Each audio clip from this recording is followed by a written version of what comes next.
There is a Muslim problem in the world. But you do believe overall there is a Muslim problem in the world? Well, there is a Muslim problem, absolutely. You just have to turn on your television set. I think Islam hates us. There's something there that there's a tremendous hatred there. Did you mean all 1.6 billion Muslims? I mean a lot of them. You look at what's happening with the Quran, it's a pretty scary thing. There's something there that teaches some very negative vibe.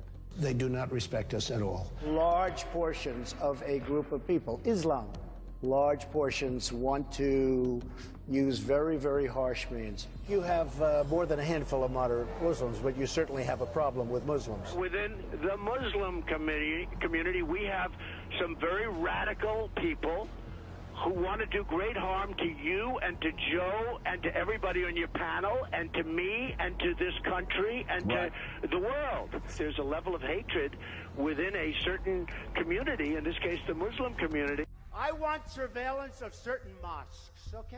If you have people coming out of mosques with hatred and with death in their eyes and on their minds, we're going to have to do something. They're trying to take over our children and convince them how wonderful ISIS is and how wonderful Islam is, and we don't know what's happening. And we have to look at the Muslims, and we have to do something.